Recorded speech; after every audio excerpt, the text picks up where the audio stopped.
आणि त्या आपण ते उठलो आणि आज रस्ता जो चांगला आहे, नंतर त्याचा श्रेय घेण्याचा पण प्रयत्न केला. मी मोठा देवीच्या देवदर्शनाला आलो, तर बोर्ड लागले होते का रस्त्याचा, म्हणजे यांच्या माध्यमातून रस्ता झाला. म्हणजे फक्त खोटे आश्वासने द्यायचे.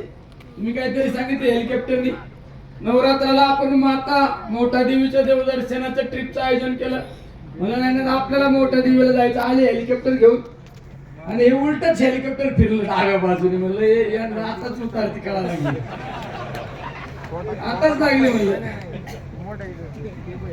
देवीला पण खावा शिवसेना, बरोबर आहे ना. म्हणलं हे देवीला सुद्धा मान्य नाही. अरे या ना तुम्ही नतमस्तक व्हा, देवीच्या दारात नतमस्तक व्हा, 4 पावलं पायी चाला, बिगर चप्पलचे पायी चाला, तुम्हाला देवी पावल्याशिवाय राहणार नाही. पण तुम्ही जर देवीच्या दारात जर तुमची जर जागिरी दाखवित असेल तर देवीला माहित आहे ना, आपण तर सच्चा भक्त आहे. आपण दर्शन घेतलं ना, आता दिल्ली डायरेक्ट तुम्हाला सगळ्यांना घेऊन जातो, काय काळजी करू नका. मी एकमेव असा आमदार आहे, मला काय म्हणते हे दोघं येड्यात काढतात. किती लोक आणतो आदिवासीच्या काळात, 200-400 लोक दरवर्षी घेऊन जातो मी. डायरेक्ट लॉबीत बसलो, खालून फोटो काढतो, त्याचा फोटो व्हायरल झाला का तो पण खुश. तुम्हाला डायरेक्ट संसद दाखवली का कोणी? कुणी दाखवली?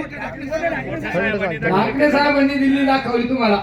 त्याच्यानंतर आता तुमच्या बरोबर आता डायरेक्ट मी तर सगळा लोणाच घेऊन जातो दिल्लीला. म्हणजे सगळ्या लोकांना आपण काय करतो याची जाणीव झाली पाहिजे. सुद्धा माझ्या मतदारसंघामध्ये आमदार झाल्यानंतर जास्तीत जास्त काम करण्याचा प्रयत्न केला. मतदारसंघाच्या अडचणी जाणून घेऊन मदत करण्याचं काम केलं. व्यक्तिगत स्वरूपात सुद्धा तुम्ही पाहिलं असेल, कोविडच्या कालखंडामध्ये काही लोकांनी जाहिरातबाजी केली, काही जणांनी